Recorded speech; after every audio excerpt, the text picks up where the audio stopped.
것이 다 큰 물가에서 시작이 되고요. 또 우리가 이제 서울이잖아요. 서울이 서울을 쓴 이유도 결국에 한강이라고 하는 큰 물이 있으니까 서울이 될 수 있는 거죠. 사람은 물이 있어야 삽니다. 오늘 본문의 주제가 바로 이 물입니다. 사람을 살리는 물, 생명수입니다. 에스겔 선지자가 하나님께서 환상을 보이셨습니다. 성전에 있는데 문 동쪽 문지방에서 물이 이렇게 흘러나옵니다. 이 물이 점점 많아집니다. 처음에 무릎에 찼다가 허리에 찼다가 나중에 헤엄쳐 건널 만큼 물이 많아집니다. 그리고 이 물이 이제 흘러 들어가는데 강으로도 흘러 들어가고 바다로도 흘러 들어갑니다. 참 신기한 것은 강으로 흘러 들어가면 강이 살고 바다로 흘러 들어가면 바다와 바다에 있는 모든 생물들이 되살아나게 됩니다. 이 환상은 회복을 말씀하십니다. 왜냐하면 그냥 살아난다고 하시지 않고 되살아난다 이렇게 말씀했잖아요. 되살아난다고 하는 것은 뭐예요? 죽었던 것이라든지 아니면은 망했던 것이 다시 살아나든지 다시 이루어지는 것을 우리가 되살아난다 그렇게 말씀하는 겁니다. 그래서 회복의 말씀인데 이것처럼 성전에서 나온 이 물 생명수는 회복시키시는 물이고 되살리시는 물입니다. 특별히 오늘 말씀 보면은 이 지명이 나와요. 엔게디와 에네글라이라는 지명이 나오는데 이 지명은 사해 쪽이거든요. 사해는 소금기가 굉장히 많은 바다입니다. 그래서 그 사해 안에는 어떤 생물도 살지 못해요. 근데 하나님의 성전에서 생명수가 흘러 들어가니까 도무지 살 수 없었던 그 사해까지 살아나는 기적이 일어나게 됩니다. 이 말씀하는 건 뭐냐? 하나님의 생명수를 체험하면 도저히 살 수 없을 것 같은 사람이 삽니다. 회복될 수 없을 것 같은 가정이 회복이 됩니다. 나라와 민족 위에 하나님의 큰 부흥이 일어나게 됩니다. 물론 이것은 비전입니다. 아직 이루어진 것은 아닙니다. 하나님께서 에스겔에게 이 비전을 보여주실 때는 이스라엘 역사적으로 가장 힘들고 어두울 때였습니다. 이스라엘 신흥왕 바벨론의 멸망을 당했습니다. 그래서 포로로 끌려가서 살게 되었습니다. 이 환상을 본 에스겔도 25살에 총망받는 지도자였거든요. 그런데 바벨론의 2차 침공 때 포로로 끌려갔습니다. 그리고 이 에스겔이 환상을 본 곳이 그발이라고 하는 강인데요. 이 그발강은 유프라테스 강에서 강을 끌어 들여가지고 운하 공사를 했습니다. 역사를 보면 우리 50년 동안 운하 공사를 했어요. 그러니까는 에스겔이나 이런 이 이스라엘 사람들이 포로로 끌려가서 운하 만드는 데서 강제 노동을 하면서 그렇게 기약 없는 희망 없는 삶을 살고 있었다는 것입니다. 그렇게 희망 없고 기약 없을 때 하나님께서 에스겔에게 나타나셔서 환상을 보여주시고 회복의 비전을 에스겔에 보이셨습니다. 그리고 때가 되어져서 그 비전이 이루어지게 됐습니다. 이스라엘 백성은 생각지도 못하게 다시 고향으로 돌아오는 그런 축복을 체험하게 됩니다. 불가능할 때 일이 이루어졌습니다. 제가 이 말씀 묵상 생각하는 이거 첫째는 이겁니다. 요즘에 나라가 어렵습니다. 경제가 많이 어렵고 그리고 나라가 어렵다 보니까는 이 속에 사는 사람들도 다 어렵습니다. 거기다가 날이 무덥다 보니까 몸도 마음도 지친 가운데 있습니다. 이런 시대 속에서 하나님을 믿는 우리가 어떻게 살아야 될까요? 하나님이 주시는 회복의 비전을 바라보고 붙잡아야 된다고 생각합니다. 다른 사람들처럼 세상 사람들처럼 낙심하고 좌절하고 불평할 게 아니라 하나님이 주시는 하나님의 비전을 바라보고 붙잡아야 될 것입니다. 그 하나님께서 에스겔에게 이 환상을 보여주셨고 오늘 우리에게 이 말씀을 듣게 하신 줄 믿습니다. 바로 이 예배를 통해서 하나님이 주시는 회복의 비전을 내가 붙잡는 게 아니죠. 그 비전이 나를 사로잡는 그런 역사가 있기를 주님의 이름으로 축원합니다. 우리 사진을 한번 봐주실까요? 이 사진은 이 에스겔이 본 환상을 그림으로 만든 그림입니다. 여기 보면은 저 건물이 성전이고요. 하늘색 줄이 된 게 물, 생명수, 거기서 흘러나온 생명수예요. 자, 여러분, 이 물이 어디서 흘러나왔습니까? 오늘 그림 보니까 성전에서 흘러나왔어요. 그리고 이거 중요합니다.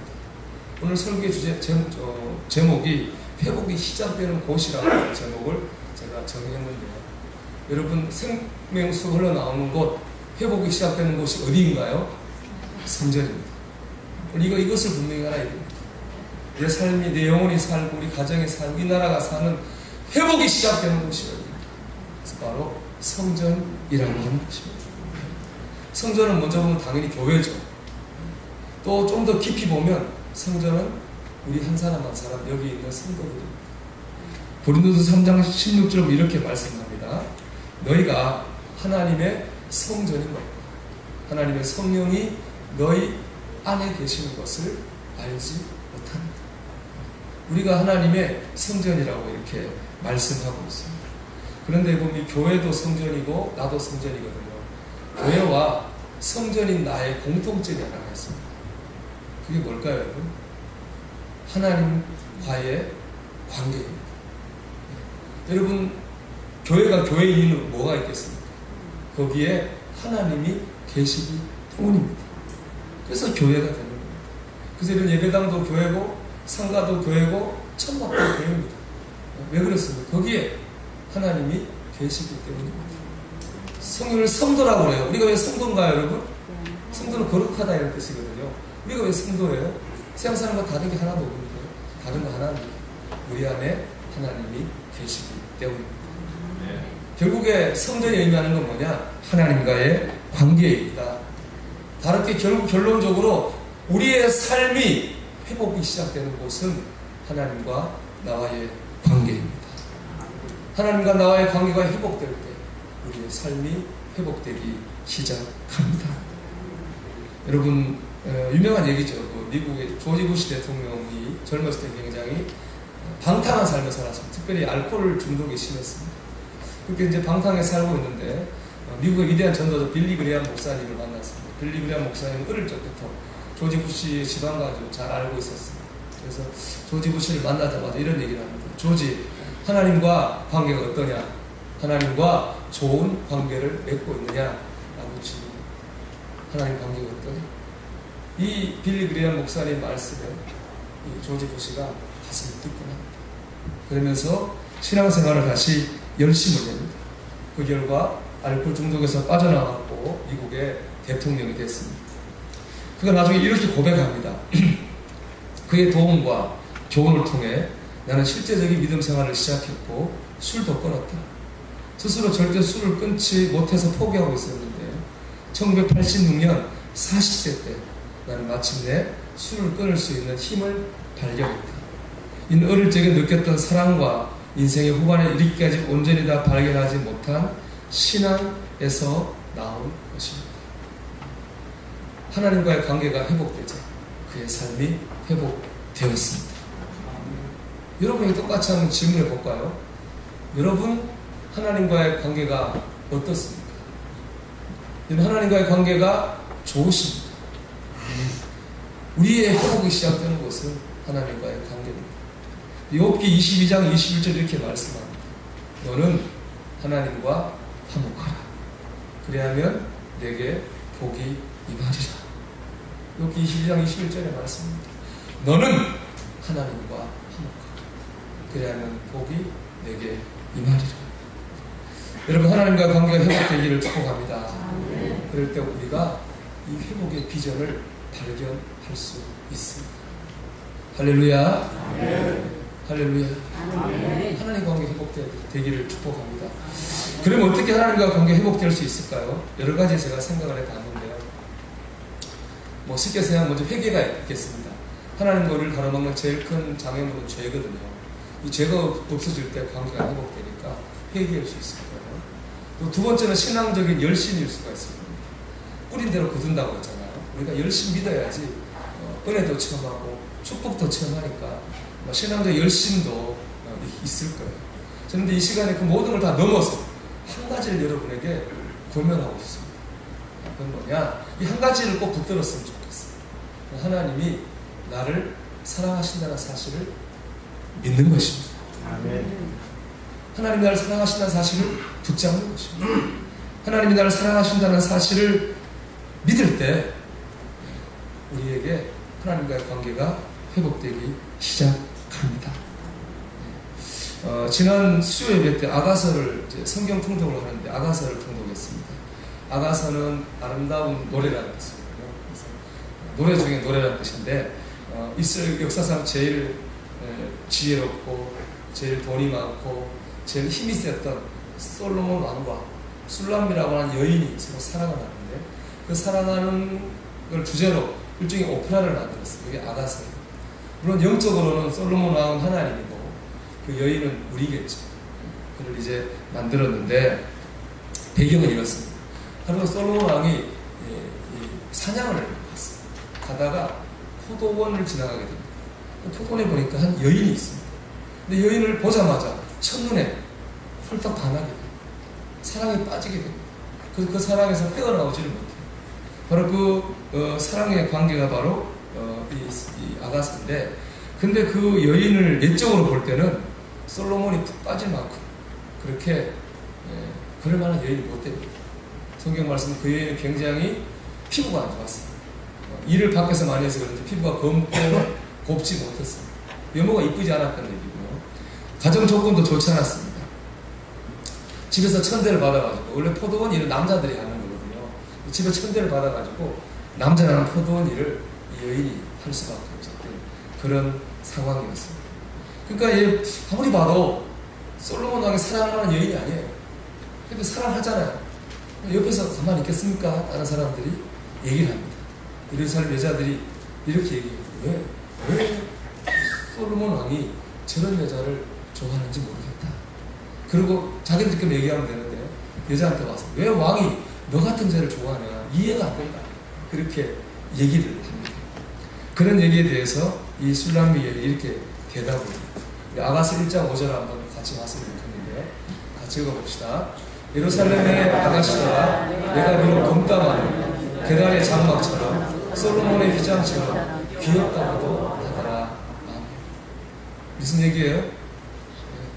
그래, 뭐 니들 말처럼 나 못생기고 나 별론데 그래도 그 사람 날 좋다고 하던데, 그래도 그 사람 날 이쁘다고 하던데, 그래도 그 사람 날 사랑한다고 하던데 라는 얘기를 합니다. 여러분, 그렇죠. 다른 사람 말이나 평가가 뭐가 중요합니까? 그 사람이 나를 사랑한다. 저는 그 사람을 귀엽다고 하는데 이 말이 참 은혜가 됐어요. 하나님의 너 같은 사람을 사랑해. 하나님의 너같이 무능한 사람을 사랑하지? 하나님의 너같이 실패하는 사람을 사랑하지? 하나님 너같이 왜 가난하고 배우지 못한 사람을 사랑하지? 하나님의 너같이 죄인을 사랑하지? 사람들의 평가가 객관적이고 합리적일지 몰라요. 근데 여러분, 그게 뭐가 중요합니까? 중요한 건 뭐예요? 그럼에도 불구하고 하나님이 나를 사랑하신다. 할렐루야! 제가 1부 2부를 드리거든요. 오늘 1부는 괜히 은혜스러웠어요. 2부는 약간 덜 은혜스러워요. 왜 그럴까 생각해보니까 정신을 차리십시오. 제가 금요일 예배 때 소리를 막 지르고 했어요. 몇 분은 주무시게. 얼마나 피곤하겠어요. 금요일 참 피곤할 것 같아요. 와주신 것도 감사하죠. 근데 여러분, 근데 그러려고 온 건 아니잖아요. 저 교회 뭐 졸다 가려고 온 건 아니잖아요. 여러분, 교회 왜 왔습니까? 은혜 받으러 왔잖아요. 공급 받으러 왔잖아요. 그게 제일이라고 생각해요. 제가 띄우는 거. 은혜 받으라, 공급 받으라.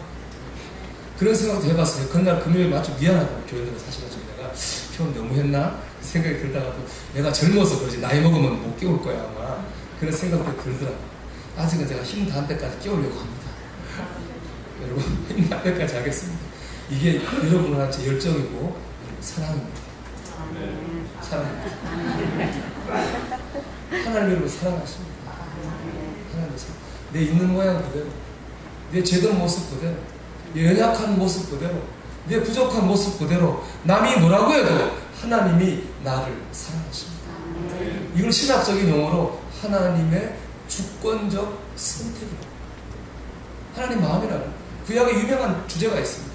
하나님이 에서를 미워하시고 야곱을 사랑하십니다. 하나님이 에서를 사랑하지 않고 야곱을 사랑하셨어요. 이유는 없어요. 아무도 몰라요. 그건 하나님이 선택하십니다. 하나님의 주권적 선택이죠.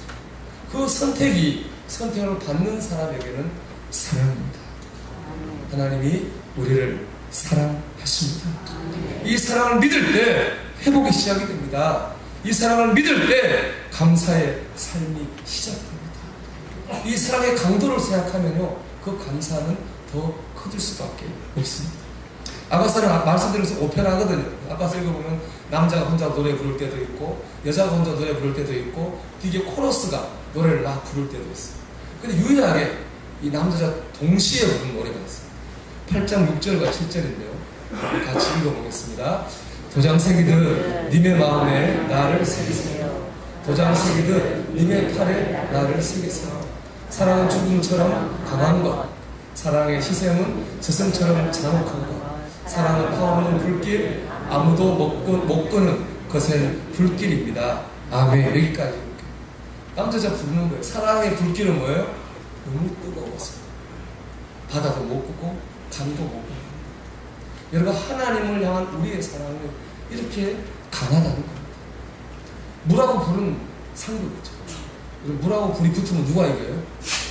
물이 이기죠. 그게 자연의 법칙입니다. 그런데 하나님의 사랑의 불길은 얼마나 강한지 불이 물을 이깁니다. 자연의 법칙을 거스릅니다. 이 말은 아무도 우리를 향한 하나님의 사랑을 막을 수가 없다는 말입니다. 제가 이 말씀 묵상하면서 드는 또 다른 떠오른 구절이 있었습니다. 로마서 8장 38절 39절 말씀입니다. 같이 읽어보겠습니다. 내가 확신하노니 사람이나 생명이나 천사들이나 권세자들이나 현재일이나 장래일이나 능력이나 높음이나 깊음이나 다른 어떤 피조물이라도 우리 주 그리스도 예수 안에 있는 하나님의 사랑에서 끊을 수 없으리라. 아멘. 내가 확신한다는 건 뭘 확신합니까? 난 예수님을 통해서 하나님의 사랑에서 나를 막을 수 있는 것이 아무것도 없다는 거예요. 바로 이 사랑을 믿었어요. 그냥 믿은 게 아니라 확실히 믿었습니다. 확실했어요. 여러분, 바울의 삶을 생각해 보십시오. 얼마나 많은 고난을 당했습니까? 죽을 만큼 매를 맞기도 하고 재산을 다 뺏기기도 하고 감옥에 갇히기도 하고 사람에게 배신당하기도 하고 수많이 쓰러지고 넘어지고 쓰러지고 넘어졌습니다. 그러나 바울은 다시 일어나고 풍성하고 승리하는 삶을 살 수 있었습니다. 저는 그 이유가 여기 있다고 생각합니다. 내가 확신합니다. 하나님이 날 사랑하시는 것을 확신합니다. 그 사랑을 붙들자 바울은 일어날 수 있었고 회복을 경험할 수 있었습니다. 여러분, 회복의 비전을 바라보시길 축복합니다. 그 비전은 하나님이 나를 사랑한다고 하는 것을 확실히 붙드는 것입니다. 이 예화는 믿음이 약한 분들, 믿지 않은 분들을 위한 예화일 수도 있습니다. 물론 회복이라고 하는 게 믿음이 있다가 믿음이 떨어졌다가 하는 것도 회복이지만 저는 믿음하고 상관없이 우리의 삶이 어려운 가운데 있다가 하나님을 만나는 것 회복이라고 생각합니다. 그런 이야기입니다. 한 여인이 있었습니다. 어린아이 4명을 두고 남편이 세상을 떠났습니다. 원래 너무 가난했기 때문에 남편과 세상을 떠나자 사는 게 너무 힘들었어요. 그래서 내 아이와 함께 죽으려고 연탄불을 켰는데 또 뜻이 있었는지 연탄불이 꺼졌어요. 사는 거예요. 그 아들 내가 넷이 있는데 얘들 내가 목을 졸라 나도 죽어야 되겠다. 그런 생각을 독한 마음을 먹었어요. 막상 이렇게 하려고 하니까 애들 넷이 이렇게 자는 모습을 보니까 도저히 그렇게 할 수가 없었습니다. 그래서 나만 죽자 그리고 한강으로 갔습니다. 한강을 이렇게 배워야 하는데 저도 이번에 알았는데 그런 경찰이 있대요. 한강 저 이렇게 자살을 많이 하는 데는 그 배치된 경찰이 있어가지고 그걸 살핀다고 합니다. 경찰이 보니까 한 여인이 왔다 갔다 하는데 아무리 봐도 뭔가 일이 날 것 같은 거예요. 그래서 그 여인을 불렀습니다. 얘기를 했습니다. 그 여인이 사실을 털어 놓았습니다. 마침 그 경찰은 감리교인이었습니다. 그리고 그 경찰이 여인에게 이렇게 얘기했습니다. 나와 함께 다음 주부터 교회에 나가십시다. 예수님을 만나면 살 길이 열릴 것입니다.